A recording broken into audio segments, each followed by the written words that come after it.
यहाँ चूक ये दोनों तरफ से है, एडमिनिस्ट्रेशन भी हो सकती है और पब्लिक की भी है जिम्मेदार। इस घटना का कौन? मोदी जी हैं क्या?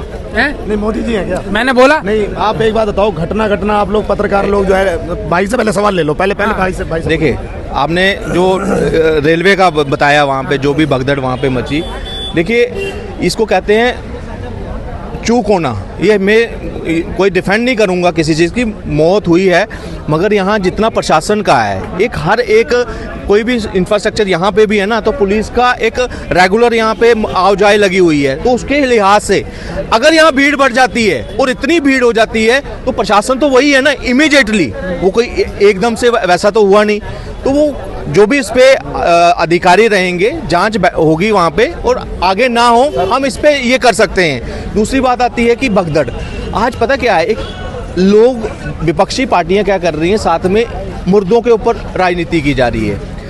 2 करोड़ जब कुंभ जाते थे ना लोग, 2-3 करोड़ की जब होती थी, तब भी वहाँ पे ऐसी भगदड़ मचती थी। आज 53-54 करोड़ जो है लोग अब वहाँ पहुँच चुके हैं, अच्छे से दर्शन कर रहे हैं, और आप इंडिविजुअली लोगों का वहाँ पे एक्सपीरियंस पूछ सकते हैं कि कैसी आपको व्यवस्था मिली, सारे आपको बड़े खुशी मिलेंगे। हाँ, वहाँ पे भी इंसिडेंट हुआ, मगर उसको कितनी जल्दी रिएक्टिफाई किया उस गवर्नमेंट ने, उसके लिए भी उसकी सराहना करनी चाहिए। मगर क्या कर एक ना कुंभ को क्या बना दिया, एक इशू बना दिया, और सरकार को नहीं घेर सके किसी तरीके से। मगर एक कि कुंभ पे पहले खर्चा क्यों किया, मुस्लिम को क्यों बैन किया? देखो सीरीज में जब वहाँ पे कुछ नहीं दिखा उन गिद्धों को, वहाँ एक लाश, वहाँ पे भगदड़ मची, तो उन लाशों पे राजनीति करने, लाशों पे राजनीति तो नहीं होनी चाहिए भाई साहब, ये तो मैं मानता हूं। बिल्कुल नहीं होनी चाहिए। और ये इवेंट जो है, मैं कहता हूँ भारत के बाहर कई ऐसे इवेंट, धार्मिक इवेंट हुए हैं जिससे 22-22, 23-23 लोग मरे हैं। क्या उन्होंने वो वहाँ की राजनीति उसको लेकर बैठ गई? वो एक हादसा है कि जब जा रहे हैं, इतनी भीड़ है, गलत अनाउंसमेंट करने हो सकता है, गलत अनाउंस, तो ये कहीं ना कहीं जो है इसको सुधारा जा सकता है। बाकी हमें भी अपना कर्तव्य निभाना है। कहीं अब मैं कहता हूँ हमारी कैसे गलती, कुछ ऐसे ही, चलो ठीक है, धर्म पे चल रहे हैं, युवा पीढ़ी भी है, वो 6 मतलब अभी तक ना 4-4, 5 बार कुंभ दर्शन कर आ गया, ऐसे वीडियो डाल रहे हैं। आज मैं दोबारा एक बार कुंभ होकर आया गया। भाई ये कुंभ है बुजुर्गों के लिए, जो मोक्ष की तरफ है, जो अपना पारिवारिक जो है वो पूरा ड्यूटीज निभाने के बाद एक आता ना वन प्रयास करना, भगवान की शरण में जाना, वैसे जाते थे।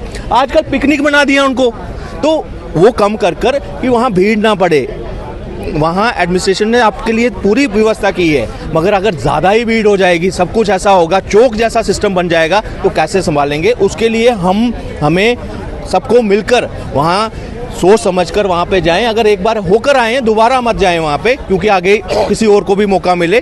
तो ये अपील करता हूँ। क्या नाम है आपका? मेरा नाम पवन केसर। पवन के एक मिनट मैं मौका दूंगा। पवन केसर जी, भैया का भी कहना कहीं ना कहीं दोस्तों देखिए सही है, हम जब घर में शादी करते हैं, यज्ञ करते हैं, हवन करते हैं, उसको मतलब मैनेज करने में कहीं ना कहीं चूक हो जाती है। तो ये कुंभ है, ये महाकुंभ 144 साल बाद आया है, तो इसमें कहीं ना कहीं थोड़ी बहुत त्रुटि अगर हो गई, वो कहीं ना कहीं हम लोगों की भी रिस्पॉन्सिबिलिटी है, जिम्मेदारी है, उसको ध्यान देना चाहिए। हाँ सर, क्या कहना है? देखिए, पवन भाई की बात से मैं सहमत हूँ। घर में, गांव में कोई भी शादी, कोई भी समारोह होता है तो कुछ थोड़ी बहुत त्रुटियां रह जाती हैं, क्योंकि उसका अंदेशा नहीं रहता हमको। लेकिन मैं ये कहता हूँ कि देखिए, जैसे मान लीजिए आपके घर में 5 लोगों की रहने की जगह है, 10 लोग आ जाएं तो थोड़ा बहुत छत पे करके कर लोगे, 20 लोग आ जाएं अड़ोसी पड़ोसी के यहाँ सुला दोगे, गर्मी में 50 लोग आ जाएं थोड़ा और कर लोगे, गांव के 10 लोगों को सुला दोगे। लेकिन 5 की जगह 5000 लोग आ जाएं या 500 लोग आ जाएं तो क्या करोगे? कहने का मतलब उस 500 लोगों को भी अपनी थोड़ी बहुत उसमें देना पड़ेगा ना योगदान। तो कहने का मतलब जब उम्मीद से लोग ज़्यादा आ जाएं तो थोड़ी बहुत व्यवस्था तो में कोई कमी नहीं थी। मैं थोड़ा सा एक हल्का सा आपको जो है प्रकाश डालना चाहता हूं। किसी भी देश के नागरिक का मुख्य रूप से 2 तरीके का दायित्व होता है। पहला व्यक्तिगत दायित्व और दूसरा सामाजिक दायित्व। व्यक्तिगत दायित्व मतलब अपने बच्चों को पढ़ाना लिखाना, भरण पोषण के साथ रिश्तेदारों की केयर करना। सामाजिक दायित्व समाज में कुछ भी गलत हो रहा है उसका विरोध करना, और समाज में कुछ अच्छा हो रहा है तो उसमें अपना योगदान देना। लेकिन आज हम व्यक्तिगत दायित्व तो बड़े चाव से निभा लेते हैं कि हमारा घर हो जाए, हमारा बंगला हो जाए, कोठी हो जाए, हमारा बच्चा फला स्कूल में पढ़ ले। सामाजिक दायित्व तो निभाने में आजकल लोगों की नानी याद आ जाती हैं। हम क्यों जाएं, ये सड़क गलत बन रही है, हम क्यों जाएं? और मान लीजिए कोई ये महाकुंभ है, ये तीर्थ है और तीर्थ जनरली बुजुर्ग करते हैं जो अपनी सारी जिम्मेदारियों को से मुक्त मतलब होने के कगार पे रहते हैं। लेकिन ऐसा नहीं है, मान लीजिए कोई और भी जाके और वहाँ आस्था की डुबकी लगाना चाहता, कोई मनाही नहीं है, हर कोई जाए, बच्चा जाए, बूढ़ा जाए, लेडीज जाए, जवान जाए, हर कोई जाए। लेकिन मेरा ये कहना है कि आप जा रहे हो तो कम से कम धैर्य तो रखो। लेकिन आज क्या है कि इसको बहुत, मैं ये नहीं कह रहा सारे लोग आस्थावान नहीं है, सारे लोग आस्था के तहत नहीं है, लेकिन बहुत सारे ऐसे लोग इसे एक फैशन, एक पिकनिक मनाने के रूप में गए। आप ये बताइए, एक मैं थोड़ा सा हल्का तीर्थ को तो तीर्थ रहने ही नहीं दिया भाई साहब। एक बात मैं आपसे कहना चाहता हूँ कि ये बताइए, जब आप उपवास करते हैं, भाई व्रत रहते हैं, तो त्याग करते हैं ना, दिन भर आप त्याग करते हैं ना चीजों को। उस दिन अच्छा, आप यदि मान लीजिए व्रत है, मंगलवार व्रत है और मंगलवार व्रत है और जा करके लोगों को सताने का काम करें, मंगलवार व्रत है लोगों से बेईमानी करें, मंगलवार व्रत है तो क्या कहते हैं आप, जो है क्या कहते हैं कि धैर्य मत रखें, आप जो है जो चाहे वो खा लें। तो व्रत का क्या मतलब? व्रत का मतलब त्याग, तप का मतलब त्याग, तप का मतलब कम से कम अपने अंदर जो है धैर्य रखिए। अब ये बताइए, लेकिन सीन क्या है, मैंने देखा लोग ये सोचते हैं कि आज ही तपस्या करूं, आज ही ब्रह्मास्त्र मिल जाए, आज ही हमको दिव्यास्त्र मिल जाए, मतलब सारा फल आज ही मिल जाए। आप महाकुंभ गए हैं, स्नान करने गए हैं, थोड़ा टाइम तो दीजिए। लेकिन हुआ क्या, जो 29 तारीख को भगदड़ मची, उसका जो सबसे बड़ा मुख्य कारण था, उसका सबसे बड़ा मुख्य कारण था कि प्रयाग स्टेशन पे उतरे और उतर करके, चूंकि प्रयाग स्टेशन के पास में संगम है, वहां से थोड़ा सा मतलब पास में है और जगह से थोड़ा दूर था, वहां से उतरे।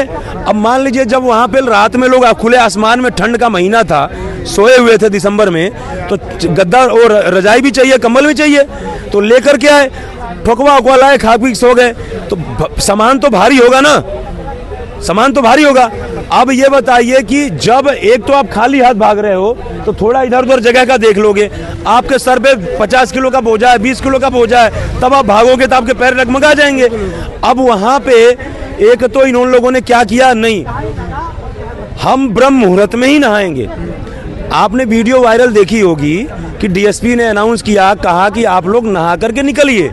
ये भी कहा कि जो सोवत है वो खोवत है, जो जागत है वो पावत है, सोइए मत, नहा के निकलिए। लोग बात नहीं माने। उसके बाद चूंकि नहाने का जब टाइम लगभग हो चुका था, मतलब होने वाला था, तो और लोग भी आ गए अलग अलग सेक्टरों से, भीड़ एक दूसरे को वो हुई, बैरिकेड लोग तोड़ करके क्या कहते हैं भगदड़ मच गई। इस वजह से वो अपनी जान बचाने के चक्कर में किसी को और पैर रख करके चला जाएगा। तो अब तो मान लीजिए आज जो आंकड़ा है कि 30 लोग मरे, पता नहीं कितने लोग मर जाते जब लाखों लोग गए थे।